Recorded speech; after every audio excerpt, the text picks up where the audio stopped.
Hello students, welcome to my channel Shreya classes. आप सभी को मेरे यूट्यूब चैनल श्रेया क्लासेस में बहुत बहुत स्वागत है। तो हम लोग क्लास 9th के चैप्टर 8 नंबर को पढ़ रहे थे। तो इसके पहले हम लोग दूरी विस्थापन देख लिए थे और दूरी विस्थापन में डिफरेंस बिटवीन भी देख लिए थे, अंतर भी देख लिए थे। आज हम लोग चाल से पढ़ेंगे। तो जो स्टूडेंट्स आज इस वीडियो को पहली बार देख रहे हैं तो वो प्लेलिस्ट में जाकर इसके पहले वाली वीडियो को जरूर देख लें। और वीडियो अच्छी लगे तो लाइक कीजिएगा और चैनल को सब्सक्राइब करके बेल आइकन दबा के और नोटिफिकेशन पर क्लिक कर लीजिएगा, क्योंकि जो भी वीडियो अपलोड हो उसका नोटिफिकेशन आपके पास सबसे पहले पहुंच जाए। तो चलिए स्टार्ट करते हैं। चाल जिसे बोलते हैं स्पीड। तो किसी वस्तु द्वारा इकाई समय में तय की गई दूरी को चाल कहा जाता है। कह रहा है किसी वस्तु द्वारा इकाई समय में तय की गई दूरी को चाल कहा जाता है। चाल एक अदिश राशि है। चाल एक अदिश राशि है। ये चाल का इकाई मात्रक मीटर प्रति सेकंड होता है। जो चाल होता है उसका इकाई मात्रक मीटर प्रति सेकंड होता है। चाल बराबर दूरी बटा समय होता है। और दूरी बराबर चाल गुणे समय, तो समय बराबर हो जाएगा पर दूरी बटा चाल। अब देखते हैं वेग, जिसको इंग्लिश में बोलते हैं वेलोसिटी। किसी वस्तु द्वारा इकाई समय में किसी निश्चित दिशा में तय की गई दूरी को वेग कहा जाता है। ये कह रहा है कि किसी वस्तु द्वारा इकाई समय में किसी निश्चित दिशा में तय की गई दूरी को वेग कहा जाता है। मतलब समझिएगा कि किसी वस्तु द्वारा इकाई समय में और निश्चित दिशा में जो तय की गई दूरी होता है उसी को वेग कहा जाता है। वेग एक सदिश राशि है। जो वेग है वो सदिश राशि है।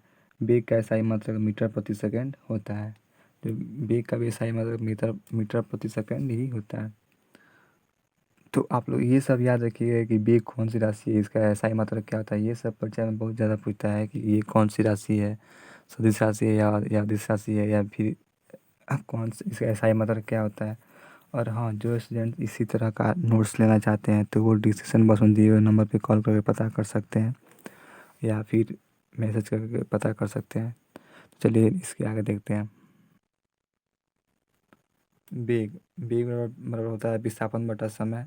विस्थापन बराबर होता है वेग गुणे समय और समय बराबर होता है दूरी बटा चाल। अब देखते हैं चाल और वेग में अंतर, difference between speed and velocity. तो चाल और वेग, पहला देखते हैं चाल में। किसी वस्तु द्वारा इकाई समय में तय की गई दूरी को चाल कहा जाता है। आप लोग समझ जानते हैं कि किसी वस्तु द्वारा इकाई समय में तय की गई दूरी को चाल कहा जाता है। वेग किसी वस्तु द्वारा इकाई समय में किसी निश्चित दिशा में तय की गई दूरी को वेग कहा जाता है। तो इसमें कह रहा है कि इकाई समय में तय की दूरी, ठीक है, तय की गई दूरी को चाल कहा जाता है। और इसमें इकाई समय में किसी निश्चित दिशा में भी तय की गई दूरी को वेग कहा जाता है। चाल एक अदिश राशि है और वेग एक सदिश राशि है। चाल का मान हमेशा धनात्मक होता है। वेग का मान धनात्मक, ऋणात्मक अथवा शून्य भी हो सकता है। अब आपका है चाल। तो चाल बराबर होता है दूरी बटा समय। और पाँच में वेग बराबर होता है विस्थापन बटे समय। अब है औसत चाल, एवरेज स्पीड। तो चलिए इसको देखते हैं। किसी वस्तु की औसत चाल उसके द्वारा तय की गई कुल दूरी को कुल लगे समय से भाग देकर प्राप्त किया जाता है। ये कह रहा है कि जो वस्तु की औसत चाल, उसके जो वस्तु की औसत चाल होती है उसके द्वारा तय की गई कुल दूरी को कुल लगे समय में भाग देकर प्राप्त किया जाता है। तो औसत चाल बराबर कुल तय की गई दूरी बटे कुल लगा समय। अब नेक्स्ट है औसत वेग, जिसको इंग्लिश में बोलते हैं एवरेज वेलोसिटी। वस्तु की औसत चाल उसके द्वारा तय की गई कुल दूरी को कुल लगे समय से भाग देकर प्राप्त किया जाता है। ये कह रहा है कि वस्तु की औसत चाल, जो वस्तु की औसत चाल होती है उसके द्वारा जो तय की गई कुल दूरी होता है, तो कुल की गई कुल दूरी को कुल जो समय से भाग देकर इसको प्राप्त किया जाता है। तो ये होगा औसत चाल बराबर कुल तय की गई दूरी बटे कुल लगा समय। नेक्स्ट है औसत वेग, एवरेज वेलोसिटी। यदि वस्तु का वेग समान रूप से परिवर्तित हो रहा है तब वस्तु के प्रारंभिक वेग और अंतिम वेग का माध्य उस वस्तु का औसत वेग कहलाता है।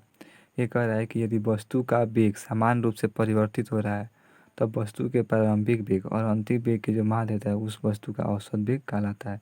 तो औसत वेग बराबर प्रारंभिक वेग प्लस अंतिम वेग बटे 2। अब SI मात्रक इंटरनेशनल सिस्टम ऑफ यूनिट्स कहा जाता है। जो SI मात्रक होता है तो उसको इंटरनेशनल सिस्टम ऑफ SI का फुल फॉर्म होता है सिस्टम ऑफ यूनिट्स। मात्रकों की ऐसी पद्धति जिसे पूरी दुनिया में स्वीकार किया जाता है, ऐसा ही मात्रक कहलाता है। कह रहा है कि जो मात्रक की ऐसी पद्धति जिसे पूरी दुनिया में स्वीकार किया जाता है तो उसी को ऐसा ही मात्रक कहा जाता है। अब है गति, जिसे बोलते हैं मोशन। जब किसी वस्तु द्वारा एक निश्चित समय अंतराल में कोई दूरी तय की गई वस्तु की गति अवस्था में हो, दूसरे शब्दों में यह भी कहा जा सकता है कि समय में भी परिवर्तन के साथ जब वस्तु की स्थिति में भी परिवर्तन होता है तब यह कहा जाता है कि वस्तु गति की अवस्था में है। समझिएगा, ये कह रहा है कि जब किसी वस्तु द्वारा एक निश्चित समय अंतराल में कोई दूरी तय की गई वस्तु की गति की अवस्था में है, और दूसरे शब्दों में भी कहा जा सकता है कि समय में परिवर्तन के साथ जब वस्तु की स्थिति में परिवर्तन होता है तब यह कहा जाता है कि वस्तु गति की अवस्था में है। तो आप लोग को इतना समझ में आ गया होगा, तो चलिए आगे देखते हैं। अब नेक्स्ट है एक समान गति, यूनिफॉर्म मोशन। चलिए, जब किसी वस्तु द्वारा समान समय अंतराल में समान दूरी तय की जाती है तब उसकी गति को एक समान गति कहा जाता है। ये कह रहा है कि जब कोई वस्तु द्वारा समान समय अंतराल में समान दूरी तय की जाती है तब उसकी गति को एक समान गति कहा जाता है। असमान गति, नॉन यूनिफॉर्म मोशन। जब किसी वस्तु द्वारा समान समय अंतराल में असमान दूरी तय की जाती है तब उसकी गति को असमान गति कहा जाता है। ये कह रहा है कि जब किसी वस्तु द्वारा समान समय अंतराल में असमान दूरी तय की जाती है तब उसकी गति को असमान गति कहा जाता है। तो समझ में आ गया होता है। देखिए, एक समान में क्या था कि जब किसी वस्तु द्वारा समान समय अंतराल में समान दूरी तय की जाती है तब उसको एक समान गति कहा जाता है।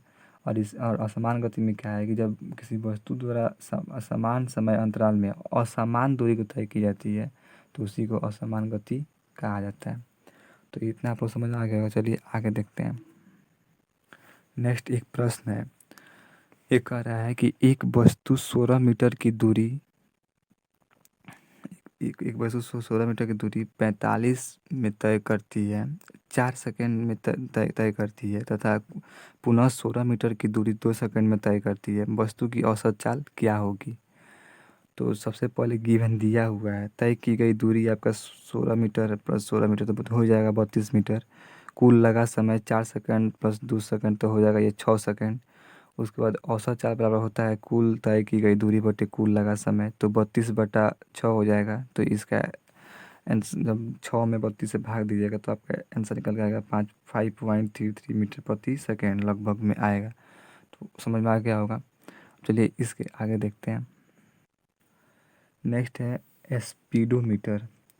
यह एक ऐसा यंत्र है जो किसी वाहन के चाल को बताता है। स्पीडोमीटर क्या है? यह एक जो ऐसा यंत्र है जो किसी वाहन के चाल को बताता है। जैसे कि ये आप जो देखते हैं, जो बाइक हो गया फिर कोई कोई भी वाहन हो गया उसमें लगा होता है, तो यही स्पीडोमीटर ही बताता है कितना दूरी चला है। अब नेक्स्ट है ओडोमीटर। यह एक ऐसा यंत्र है जिससे वाहन के द्वारा तय की गई दूरी ज्ञात की जाती है। इससे क्या होता है कि जो वाहन के द्वारा दूरी तय की जाती है उसी को ज्ञात किया जाता है। दूसरा प्रश्न कह रहा है, यात्रा शुरू होते समय कार का ओडोमीटर 2000 किलोमीटर प्रदर्शित करता है और यात्रा समाप्ति पर 2400 किलोमीटर प्रदर्शित करता है। तो कार की औसत चाल तय की गई कुल दूरी, यदि इस यात्रा में 8 घंटा लगते हैं तो कार की औसत चाल को किलोमीटर प्रति घंटा और मीटर प्रति सेकंड में ज्ञात करें।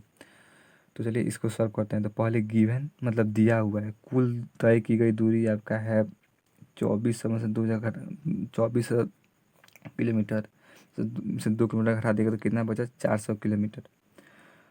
अब आपका आगे देखिए, उसके बाद कुल लगा समय कितना लगा है? 8 घंटा। तो औसत चाल बराबर होता है समय बटे टी, कुल लगा समय बटे घंटा, सेकेंड बटे टी, तो हो जाएगा 400 किलोमीटर बटे 8 घंटा। तो जब कटाइएगा तो आ जाएगा 50 किलोमीटर प्रति आवर आंसर। उसके बाद जब 50 आया तो 50 गुणे 5/18 मीटर प्रति सेकंड, तो इसका आंसर तो आ जाएगा 125/9 मीटर प्रति सेकंड। तो इसको भाग दीजिएगा तो आएगा 13.9 मीटर प्रति सेकंड आंसर। तो आप लोग समझ में आ गया होगा। चलिए इसके आगे देखते हैं। ये एक नोट पॉइंट है, इसको याद रखिएगा। किलोमीटर प्रति आवर को मीटर प्रति सेकंड में बदलने के लिए 5/18 से गुणा करते हैं। अभी हम लोग इधर इसको जब नेक्स्ट वाले क्वेश्चन में किए थे तो उसको बदले थे, तो यही कह रहा है कि जो किलोमीटर प्रति आवर को मीटर सेकंड में बदलने के लिए 5/18 से भाग दिए थे। तो हम लोग जब 50 आंसर आया था और अगले वाले क्वेश्चन में, तो उसमें हम लोग 5/18 से इसको गुणा किए थे। तब हम लोग का आंसर आया था, जिसे दिखा रहे हैं आपको। जैसे कि यहाँ पे हम लोग जब 50 आया था तो उसमें हम लोग 5/18 से गुणा किए थे, तो वही कह रहा था उसमें कि किलोमीटर प्रति आवर को मीटर प्रति सेकंड में बदलने के लिए 5/18 से गुणा करते हैं। तो ये आप लोग हमेशा याद रखिएगा कि किलोमीटर प्रति आवर को मीटर प्रति सेकंड में बदलने के लिए 5/18 से गुणा करते हैं, जबकि मीटर प्रति सेकंड को किलोमीटर प्रति आवर में बदलने के लिए 18/5 से गुणा करते हैं। और समझ रखिएगा, जब जब किलोमीटर प्रति घंटा से मीटर प्रति सेकंड में बदलने के लिए कहे तो 5/18 से गुणा करते हैं। अगर जो मीटर प्रति सेकंड से किलोमीटर प्रति घंटा में बदलने के लिए कहे तो उसको 18/5 से गुणा करते हैं, उसका उल्टा कर देते हैं। अब तीसरा प्रश्न है, ये कह रहा है कि उषा 90 मीटर लंबे तालाब में तैरती है। एक मतलब जो एक उषा लड़की है जो 90 मीटर लंबे तालाब में तैरती है, वह एक सिरे से दूसरे सिरे तक सरल रेखीय पथ पर जाती है। कह रहा है कि जो वो मतलब इस सिरे से उस सिरे पर एक सरल रेखीय पथ पर जाती है तथा वापस आती है, और जाती भी है और वापस आती है। इस दौरान वह कुल 180 मीटर की दूरी मिनट में तय करती है। इस दौरान वह कुल 180 मीटर की दूरी मिनट में तय करती है। उषा की औसत चाल और औसत वेग को ज्ञात कीजिए। ये कह रहा है कि अब इसकी जो औसत चाल है और उसकी औसत वेग उसको ज्ञात करने के लिए कह रहा है। तो चलिए देखते हैं। गिवन मतलब दिया हुआ है, कुल तय की गई दूरी 90 मीटर प्लस 90 तो 180 मीटर हो जाएगा। कुल लगा समय 1 मिनट बराबर 605 सेकंड। तो औसत चाल बराबर होगा कुल तय की गई दूरी बटे कुल लगा समय, तो 180 मीटर बटे 60 सेकंड, तो इसका आंसर आ जाएगा 3 मीटर प्रति सेकंड आंसर। समझ में आ गया होगा आप लोग को। तो अगर वीडियो कैसी लगी कमेंट बॉक्स में ज़रूर बताइएगा, और वीडियो अच्छी लगेगी तो लाइक कीजिएगा और चैनल सब्सक्राइब करके बेल आइकन दबा के ऑल नोटिफिकेशन पर क्लिक कर लीजिए, क्योंकि जो भी वीडियो अपलोड होता है उसका नोटिफिकेशन आपके पास सबसे पहले पहुंच जाए। तो चलिए मिलते हैं नेक्स्ट वीडियो में, तब तक के लिए धन्यवाद। जय हिंद, जय भारत।